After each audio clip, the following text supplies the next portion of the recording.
Hey everybody, this is Tim Charron, and welcome to my brand new podcast called The Charron Zone. Blah, blah, blah, blah, blah. Welcome to The Charron Zone. I am very excited today because I have a dear friend of mine from Nashville that I've known for quite a while now, Mr. Benji Harris. How you doing, Benji? I'm doing well. How are you, Tim? Great, excellent. So you're on tour right now, and you are playing Stagecoach? Yeah, Stagecoach Festival out here in Coachella, California. It's actually the same site that the Coachella Festival was on last week, so it's kind of like playing the countrified version of Coachella. Country Coachella. Yeah, pretty much. Awesome. So Benji is he's like a mainstay guitar player, musician, backing vocalist, session vocalist, songwriter in Nashville. He's worked with acts such as Sam Hunt, Jana Kramer, Cassadee Pope, Bo Bice, Jordan Davis, Travis Denning, who you're out with right now, right? That's right. Cool. So tell us what else you've been up to, and any other career highlights that you want to let everybody know. Yeah. Well, recently, in addition to touring, I kind of have my hands on a lot of different music pots, I feel like. On the weekends, I tour with major label artists, which is always fun. Just as a musician, you get to go up on stage and rock in front of big crowds and just get the full experience of, the rock star life. I'm kind of hooked on that. So I've been getting to do that a lot over my time in Nashville. But in addition to that, I also play live in town. I do a lot of private performances, private gigs, sometimes downtown cover gigs, which are fun just to keep your chops up when you're not on the road. I do studio stuff where I go in and work with younger artists or newer artists who are talented but just need help getting their songs up to par. So a lot of times producers will have me come in to play song doctor to their songs, where we'll analyze what they have so far and say, okay, this line needs to be fixed and this section needs some different chords, and let's fix the melody here. So I go in and just help other artists become a little bit better before they go in and record their songs. So I consider that kind of like teaching. I teach what I've learned about the craft of songwriting, and I've parlayed that a little bit into touring schools, kind of like you did with your anti-bully campaign. I've started doing a songwriting masterclass workshop to high schoolers and middle schoolers, which it's a very new venture that I've started, but I've actually been working on that as we speak. I went back to my high school in Dallas, Texas for a literary festival where they bring in different writers and authors, cartoonists, novelists, songwriters, and they reached out to me as an alumni of the high school, and they said, hey, we've been keeping tabs on you. We like what you've been doing. Would you be willing to come teach a masterclass to our students? And I said, yeah, sure. I had never done anything like that before, but it seemed like a good challenge, and I'm used to being on stage and speaking in front of tons of people, so it wasn't too scary, but it was a little bit nerve-wracking just because I wanted to make sure I got it right, Mm-hmm.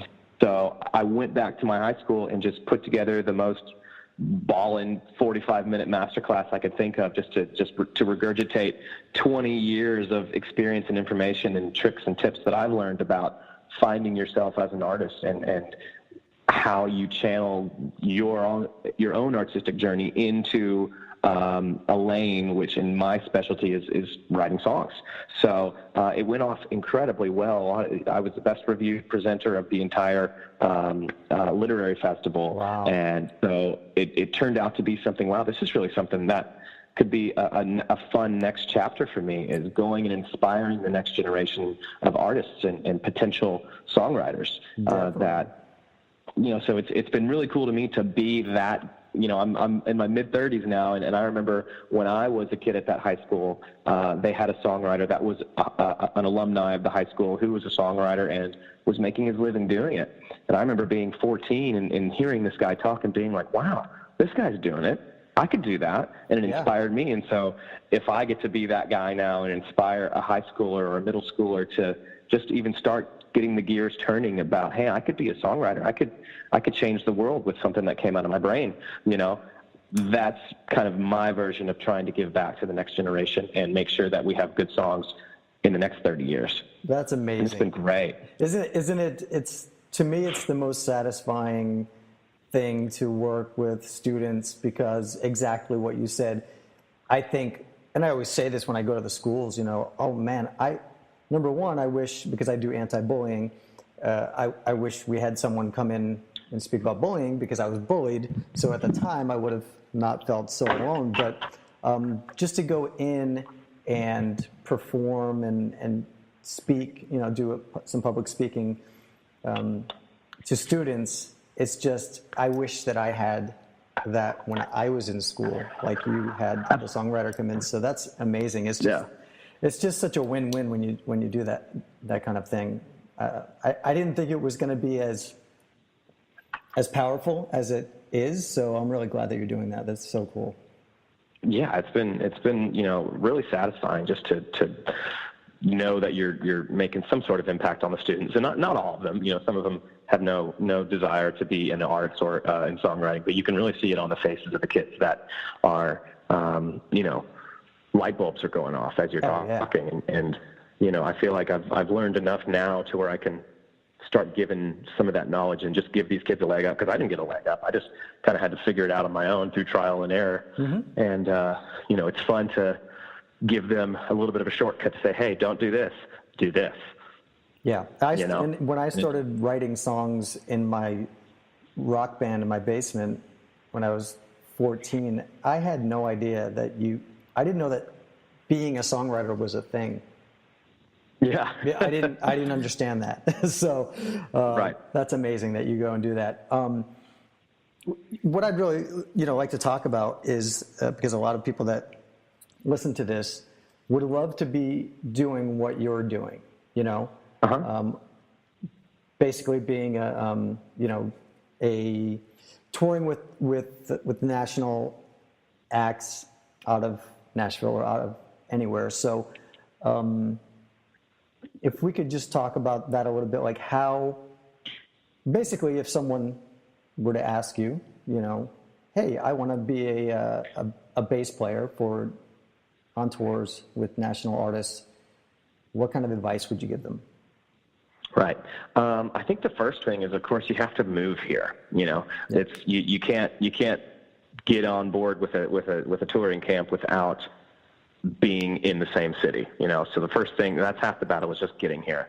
The next step is meeting enough musicians who do what you do, because that is the biggest step. And that takes some years to build your network up of meeting the players that are a little bit farther down the road than you are, and becoming friends with them, and then occasionally subbing for them, or doing gigs with them, backing up other smaller, younger artists, and just doing a good job enough times in front of enough people. I think that is really the secret.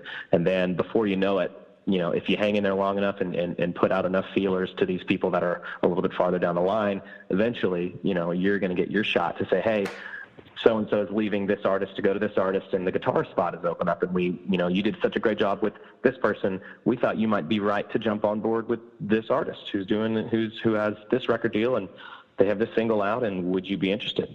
So that's really the trick, is moving here, meeting people, and just showing up and doing your homework for any gig, no matter how big or how small, coming in and treating it like it's the Super Bowl halftime show as far as your level of preparation. Man, I'm so glad that you said that.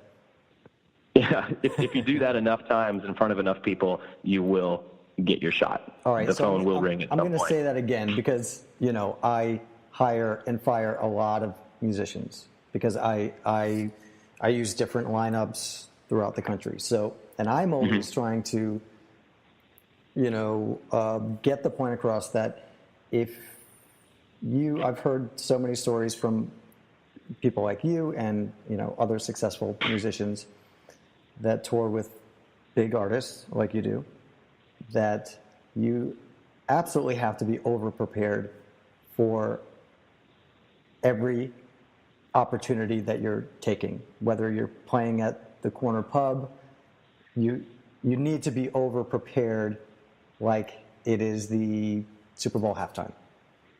Yeah, exactly. And that's what kind of separates the men from the boys. You can always tell the people that don't take it seriously or show up to rehearsal where they haven't even run the songs before, and they're like, all right, what are the chords here? You know, like, you need to treat the first run-through of the song at rehearsal as if it's the performance. You know, you need to be that ready.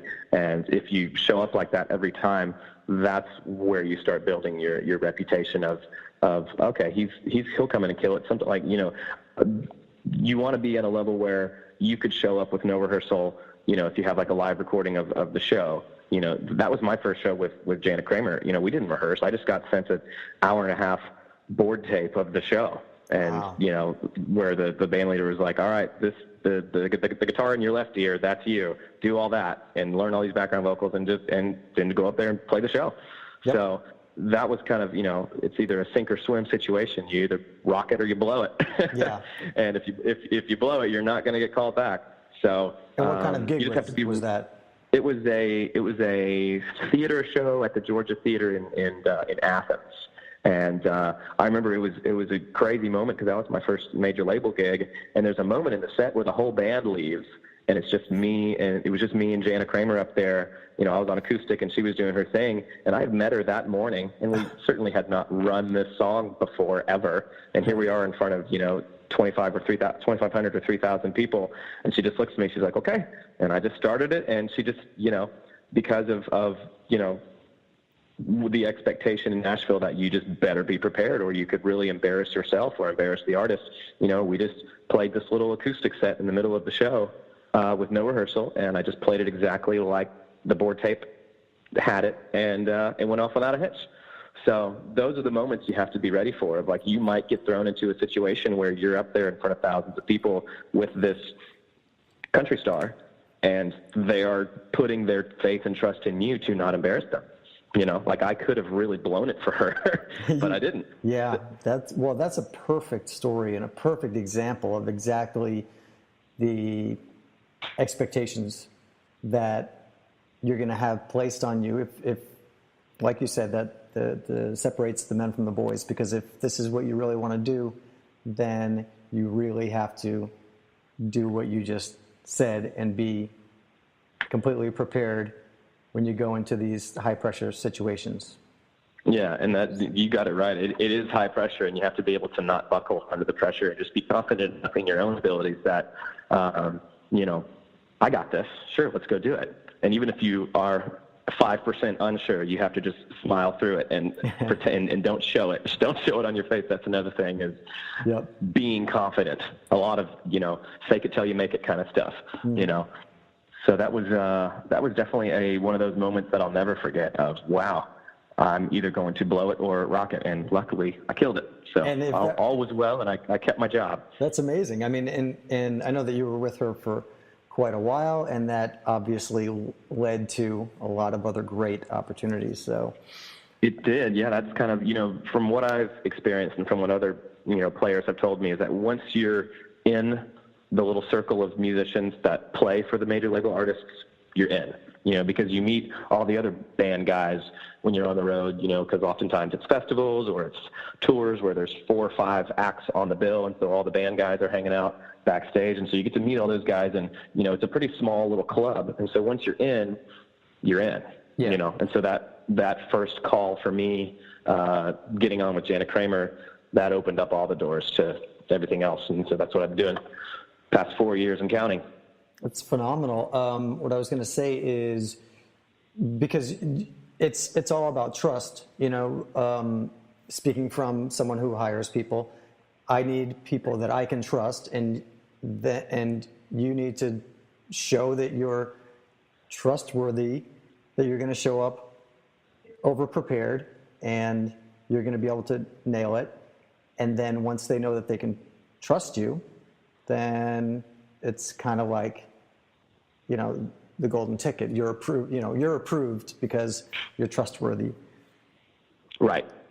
So you have to just treat every gig, you know, completely seriously, even if it's not a superstar, or if it's just a nobody doing nothing, you know, because you never know who's watching. You never know who's in the crowd.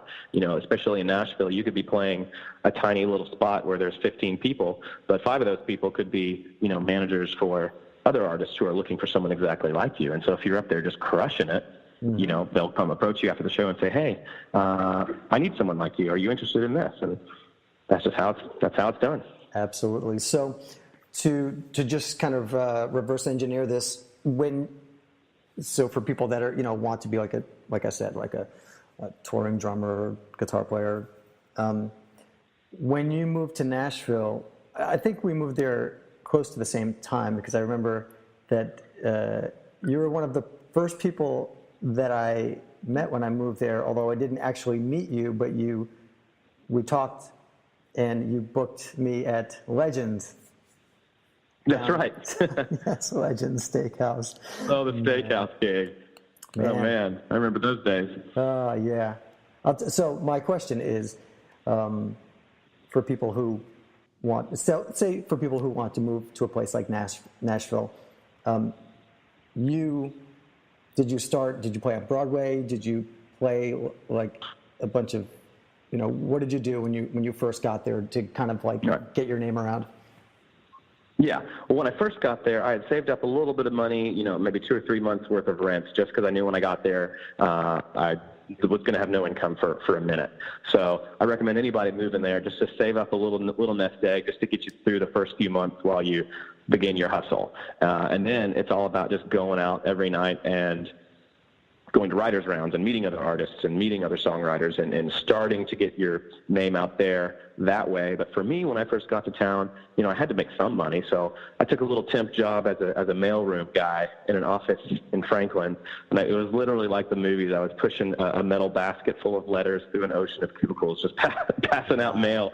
So that helped pay the rent for a few months. And then I'm trying to think, it's been 10 years now. So I did the mailroom thing. I started to, I waited tables for a little while, you know, at Logan's Roadhouse, flung some cheeseburgers, and actually met lots of people that way. They opened up a new one right by my house by Guitar Center in Nashville. And so there was often producers and writers and musicians that I would be waiting tables on, and we'd strike up conversations about music, and I would say, hey, I just moved here, I'm new, but here's what I do, and here's your fries. And so oftentimes I met some people like that. And then within the first 6 months, so I had met Nathan Stoops, fiddle player, and we wanted to put a band together. So we knew we wanted to be a trio. That was right when Lady Antebellum had just blown up, and so we wanted to be an edgier Lady Antebellum, you know, kind of be the two guys and a girl trio looking thing, but just be a little bit more rock and a little bit more in your face. And so that's what really started the whole journey for me. When we met Aubrey, who became the singer in our band, she already had a publishing deal and was working on a solo project when we came along, and we started writing with her. And so she would bring in these work tapes of songs we would write to her team. Her producer was Blake Chansey, who had made the first 2 Dixie Chicks records and some Montgomery Gentry records, and of course he had a lot of success with that. And so when he would hear these songs, these work tapes that we would do, he was like, well, what is this? Like, who are these guys? And she brought us in to meet him, and so the three of us, we really had a chemistry when we'd play live, and so they changed up their whole game. They said, okay, we think this trio thing is better than just the female solo artist thing, so we're going to put all of our energy and money and power behind this and try to launch this thing. So that band became the first almost 5 years of me being in Nashville. I want to just jump in real quick. Because Nathan Stoops played on my Chasing the Sun record as well. So what I was going to say is, I tell people that, you know, one of the best things that you can do throughout your career, doesn't even matter if you're just starting out, is to just go, especially in Nashville, go out and support other artists or other musicians. Like, go to their events, you know, during the week or whatever, and they really appreciate that, and that's a way that you can meet more people. And I was going to say, I went to see you guys in that trio, I think at the Bluebird and one other show. So go ahead. I just wanted to throw that in. Yeah, I remember. Yeah, I remember you coming to that Bluebird show that we did. Yeah. Yeah. So that was kind of the first 5 years of my career was developing this trio, and it was a really good introduction for me to how building an act from the ground up works when you have a producer and a publishing deal. They were seeing us as the next Lady A, and so they signed us to publishing deals so they could so we could have a little income, monthly salary coming in, and then they would own our publishing on these songs. So if we did get a record deal and we did have a hit, we'd be making money, they'd be making money, and all would be well. So it was a really good introduction to all the pieces of a camp that any act or any artist has, your producer, your manager, your business manager, your how publishing works, and how your bookers, and all these pieces of the puzzle that fit together that help move an act forward. I had never really been around that. I had only been in small little college bands or whatever, where we book ourselves and we load ourselves in and we talk to the club owner and get paid and we walk out of there. That was kind of the extent of it. But when you start doing it on a bigger level, you realize that there are all these team members behind that are crucially important to helping things move forward. And then I also realized some of the financial realities of having all those team members is, anytime you get paid, you have to pay your commissions, to all those team members. Your manager takes his 10%, your booker takes his 5%, and all these little people have to get paid. And then so whatever your guaranteed paycheck was from that evening's performance, you can pretty much count on 20 to 25% of that going out the door to pay all these people for their role. And so then you've only got about 75% of that money left. Yeah. And then you got to pay your band members, you got to pay your hotel and gas and food and all that kind of things. And then whatever's left over, that's what the artist makes. And that was kind of a big eye-opening experience for me is, wow, we're the artists and we're the face and we're putting on this show, but we're the last ones to get paid.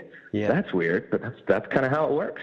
So it was a really good experience for me being in Scarletta, getting to learn all of that from being the artist and hiring band members and having these team members help push it forward. It was a really good learning experience for me to see, oh, wow, this is the reality of it. And it's not just they're the superstars and they get these big paychecks, especially in the beginning, when no one knows who you are and you don't have a big hit yet, those guaranteed payments are low.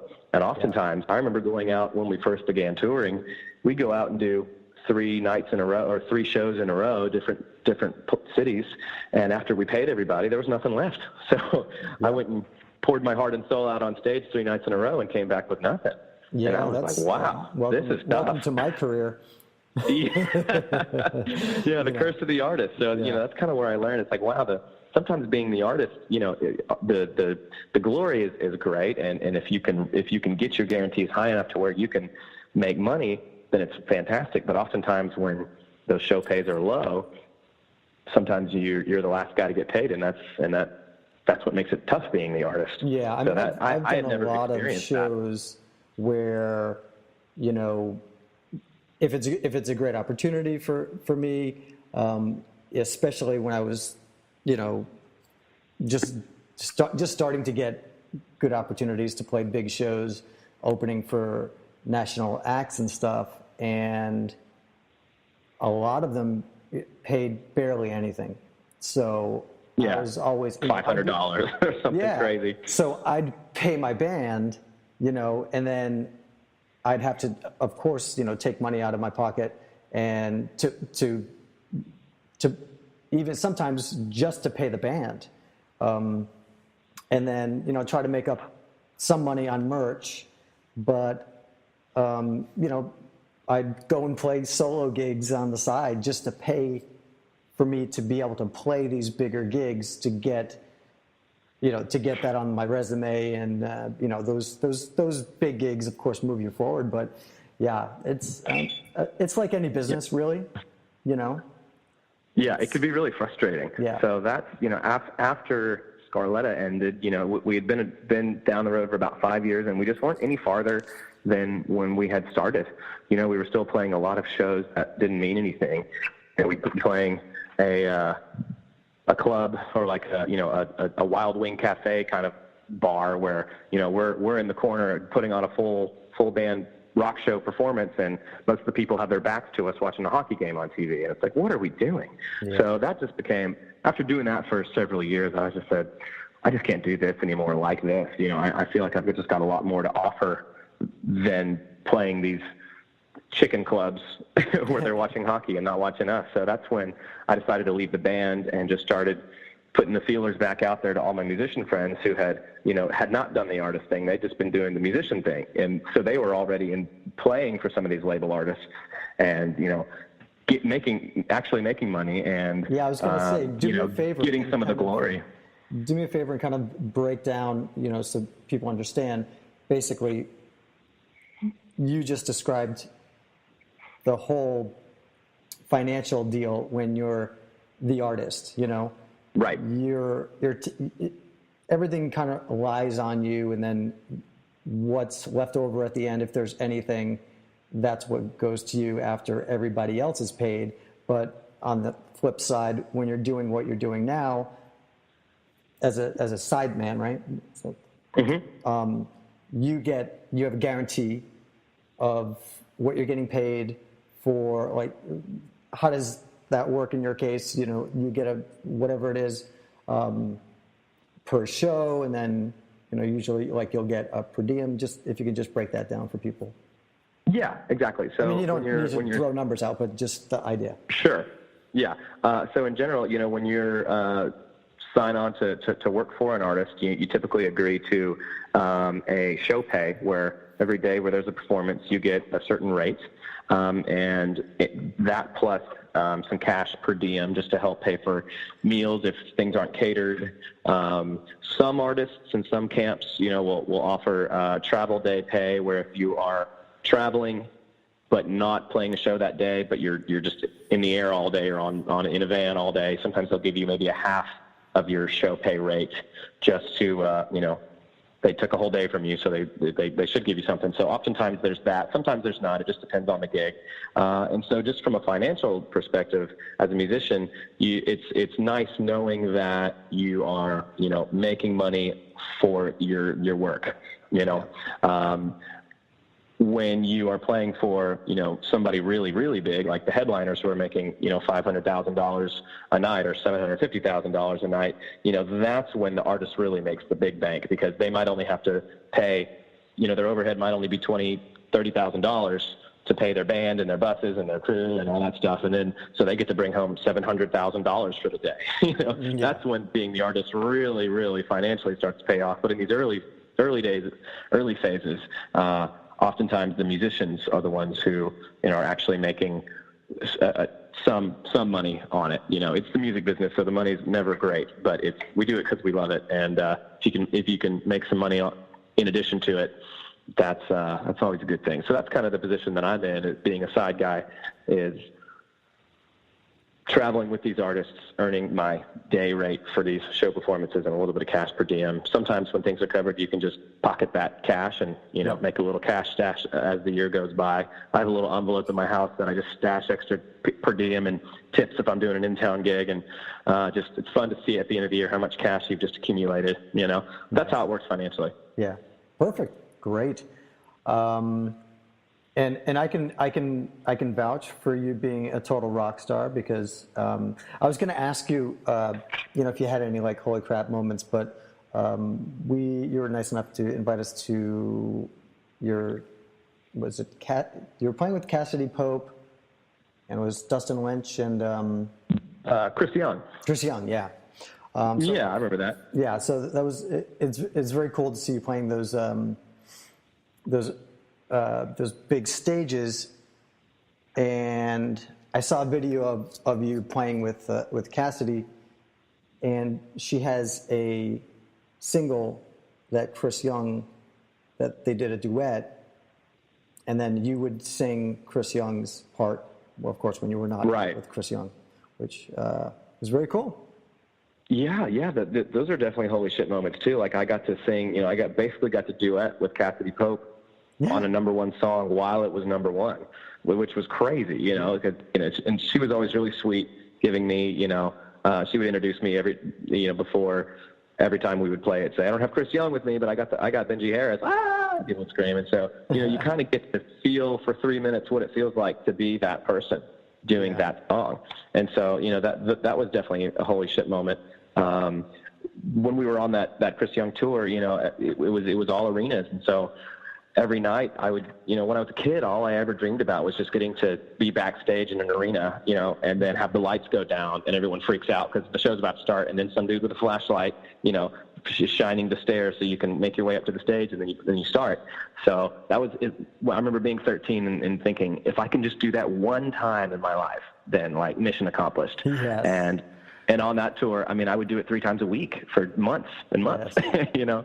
So though every time that happens, like if there's a ballad and then the whole arena, everyone pulls out their cell phones, and so you get to see the ocean of, it's no longer lighters anymore. It's just cell phone lights in the audience. But just being on the other side of that, being one of the people on stage and seeing the ocean of lights in front of you, I mean, man, I get chills just talking about it. I'm getting chills with you just talking about it. And, that's the magic. There's not much magic left in the world, but that is magic to me. And I'm sure it is to you. It really is. And what a payoff to all of your hard work, Yeah, it really does. I remember being up there, just staring at that, and I couldn't stop smiling because I was like, man, I just wish I could go back in time and tell 13-year-old Benji, hey, it's going to happen, buddy. Just stay in it. And I'm glad I did stay in it just because it did happen. But it was just an incredible moment of, wow, here it is. I really actually got here. Oh, my God. So my next that's question. Why we do it. My next question was going to be, if you could go back and tell your younger self, anything, any kind of advice, what would it be? So I guess this whole story. Yeah, that would be one thing that would be one thing, is just telling myself, hey, you're good enough, and it's going to happen, and it's going to be a long journey to get here, but you will have those moments. So anytime you doubt it, don't give up. Yeah. I'm glad I didn't, because I never did doubt it. I always knew, I was not to toot my own horn or anything, but, I was typically among my friends and people who were doing it.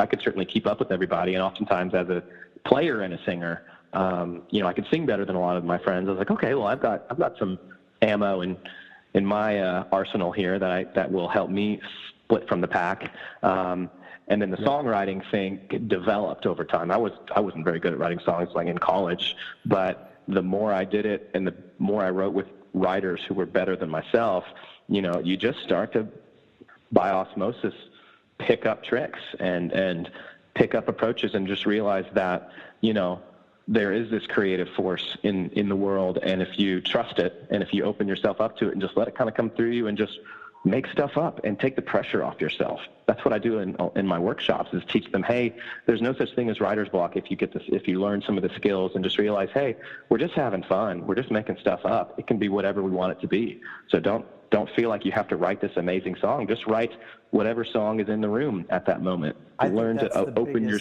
obstacle for songwriters, and I always tell myself and tell other people to write for the wastebasket.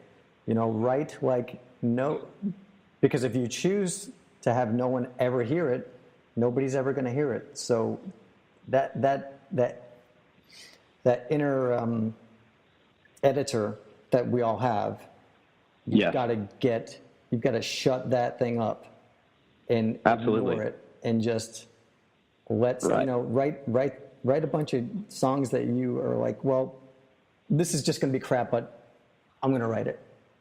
Yeah, write a bunch of okay songs, and then the more you write, you'll start to see the pattern of, okay, every 6 or 7 okay songs, I write something that's much more than okay. It's pretty good.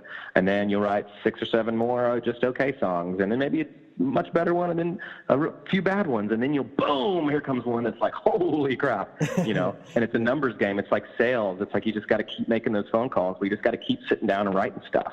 And eventually you will get that sale, or eventually you will get that song that makes people cry, And so that's what I like chasing. I just like knowing that it is a numbers game at this point, And as a writer, you just want to develop just the basic skills, figure out rhyme schemes and figure out structure verse and chorus, and things got to rhyme, and you have to tell a story, and sections have to point into each other for the whole song story to make sense, because it is a story. You want people to get something out of it at the end of the song, and then once you grasp those basics, then you can start adding in some of the fun imagery and some of the coming up with interesting ways to say simple things, but still keeping the lyrics, especially in country music, keeping the lyrics conversational. If you wouldn't say it, don't sing it. That's what I tell a lot of my students. It has to be able to sound right coming out of your mouth if you were just to say it to someone, for it to sound right to be a lyric. Yeah. I like that. So it's been fun. It's been fun to kind of put all these little pieces together that I've learned by trial and error over the past. I've been doing this. I've been playing music for 21 years, but I feel like when I moved to, like from college and beyond, I guess age 21, 22, that's really when I started doing it. I considered myself doing it professionally, and just everything I picked up those 12 years or so of doing it professionally. It's fun to put it all together in a little package and just spill that onto these kids and say, here's everything I've learned in 20 years. Please take this knowledge and please do better than I've done by the time you get to my age, because I feel like there's going to be some kid out there that I inspire that's going to be the next Max Martin or going to be the next just badass artist. And when they thank me at the Grammys, they'd be like, cool, all right, I did something. And that's what I want my legacy to be, is to inspire kids to, if this is what they want, you can do it. And you just know that it's going to be a journey. It's going to take some time to get there. But if you know that you have the passion and the talent for it, just hang in and keep getting better. And then one day it's going to explode, and you'll get to just have that moment on stage like I did, of just like, wow, look at all those lights. Exactly. I was going to say, you'll have those moments where you're running onto the stage and the crowd's going crazy and all the lights are up, and it's just, you get that. There's nothing like it. There is nothing like it, and it's a bit like a drug, I think, for us musicians. I know it is for me, and for me, it's it makes the hard work doable, because that you have this payoff, and it doesn't have to, obviously it doesn't. I mean, that's amazing. It doesn't have to be arena shows. It sure helps if it is, because it's it's fantastic. But just always trying to keep in mind that payoff, that like, okay, if I do this work, and I get this prepared, and I take all these steps, and I really keep working at my career, then my payoff is to go perform for play music for hundreds, or hopefully at some point thousands of people. That's an amazing payoff. It really is. And to me, it all kind of boils down to the song too, because I mean, without the song, there's not the connection. And because music can change the world. Music changes atoms in the room, and music changes, music crosses language and cultural boundaries. That's why everyone in the world loves Don't Stop Believin', even if they don't know what they're singing, they love it, And so you can be in Brazil and have an entire stadium singing along to a song like that, even though they might not know what all the words mean, they love it, and just because the song is written perfectly. Yeah. And that's what I teach these artists who, it's like, okay, if you want to really have those moments more often, then just get it going in your bedroom with this song first. It's like NSAI, they nailed it with, it all starts with the song, get the song perfect. And then once you have enough of those good songs, then you're teed up to really take off. Absolutely. Well, what I'd like to do is end with two things.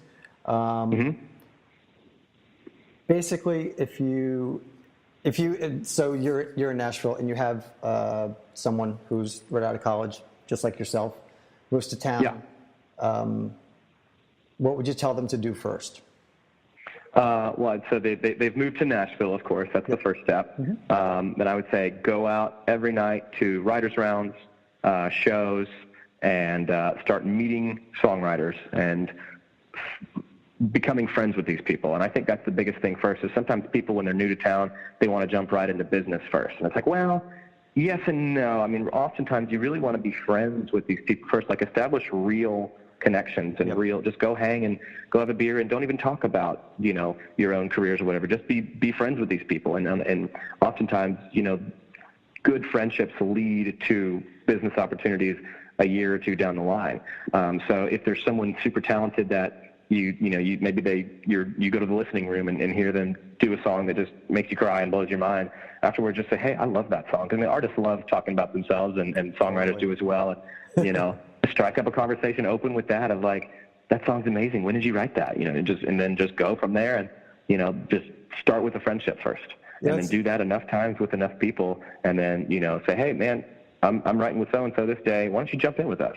And then that kind of starts your momentum of if in that co-writing session you write something great, then they take that song. If they have a pub deal, they take that song to their publisher, and their publisher loves it. And they say, hey, who wrote this with you? Oh, it's this guy. He's new in town. And then people start to know your name. And that just starts the journey. And it's going to take a few years for all those doing that many, many times for it to really start developing a reputation for yourself in town. But if you do it right and you do it well, you can't buy that. Establishing a sterling reputation just from reputation alone.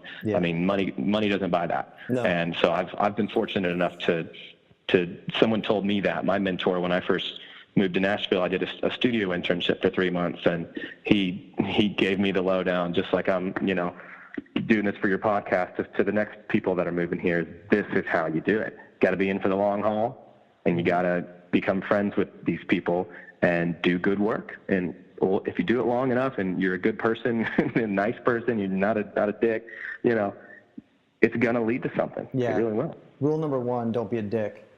Yeah, right. Yeah, that is great advice. It reminds me of a little story really quick. I was at the Tin Roof on Demonbreun and in Nashville, and this was years ago, and it was for Lee Bryce's brother's birthday, Louis Bryce. Yeah. And Lee was there and stuff, and so I met him. But it was like at the end of the night, right? And it was kind of, the place was clearing out, and there were a couple of songwriters doing a round, and not too many people were paying attention. And this one guy had this song. It was called, I think "Hello Goodbye" is what it's called. And I just went up to him and afterwards, because I thought the song was great. I was like, that song is great.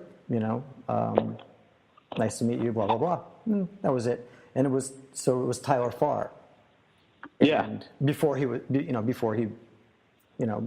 got popular. So that's kind of an example of, tell people when you're impressed by something or if you like something, because you don't know who's going to be. And it was literally like a year and a half after that, he just blew up. And then kind of cool, a couple of years after that, I ended up opening up for him. So it was kind of a nice little... Yeah, exactly. And then you have that connection. And it's crazy. It's like anytime I'm on festivals, after being in Nashville 10 plus years now, anytime I'm on festivals, I just look at the tour poster with all the lineup and I'm like, oh, I know her, I know him, I know him. Know him, know his band. It's just like 3/4 of these superstars. It's like sometimes I'm on a first name basis with a lot of them just because I knew them before. Like I was in Sam Hunt's first band before he got his record deal, and so now he's headlining Coachella, or not Coachella, Stagecoach tonight, and he and I can talk about the old days of playing frat parties and playing the tiny little spot just up the street from Legend Steakhouse in Columbia that me and Sam would do, so it's like you go far back with these people that become these megastars, but they love having those connections with the people that knew them before, because it's like, oh, these are my real friends. These aren't people who are just trying to get near me because I'm established now. Right. So that, I think, it's exactly like you said with Tyler Farr, it's like, oh, wow, that song was really good. I'm going to go tell that guy that was great. And before you know it, you might become friends with them, and a year and a half later, boom, they're big, and you're still their friend. Yeah. So, and that can further your own career just by being buddies with these people. Absolutely. And that happens all the time. It's crazy. It's a wild, magical town. That it is. Well, this has been fantastic, and I can't thank you enough for taking time off of your tour to talk with us. And I I think there's some amazing advice in this podcast, great stories. And what I want you to do is let everyone know where they can, find you and follow you and all of that fun stuff. Absolutely. Yeah. You can go to my website, benjiharris.com. I'm going to be building this whole next year is going to be building my tour of schools, kind of similar to your anti-bullying thing, except it's going to be more of a songwriting masterclass and an artistic discovery masterclass. And maybe on a separate phone call, Tim, I can call you and pick your brain about pitching to some schools about how you kind of got booked on that. I'm really fascinated with how successful you were with that. Yeah, I was going to say, because this is, of course, about music and business. Number one, I created it, the whole idea and everything myself, and I book everything myself. But these are really great things if you can marry, number one, something that you love to do, which is play music. You can marry your talent with doing something good for the community and the world and make money. So, yeah, pretty cool. It's a win-win-win, and that's what I tell everyone. So these are really important things. Having different income streams when you're a musician is extremely important. It's like diversifying your portfolio, And if you can create something yourself, like you're doing, and like I said, at the same time, do good for people and for young people, it's a win-win-win. So anything I can do to help you with that, I absolutely will. Very cool. Well, on a separate phone call, I'll give you a shout and pick your brain about just, pitching to the schools and all that kind of stuff. But as far as for this podcast, you can check out what I'm doing. You can search me on Instagram.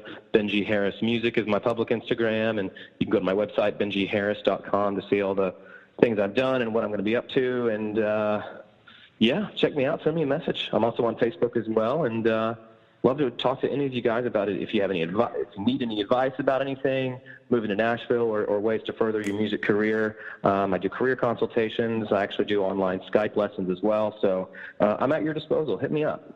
Awesome. Benji, you are a rock star. Thank you so much for your time. I really appreciate it. Back at you, buddy. Talk to you later. All right. Bye.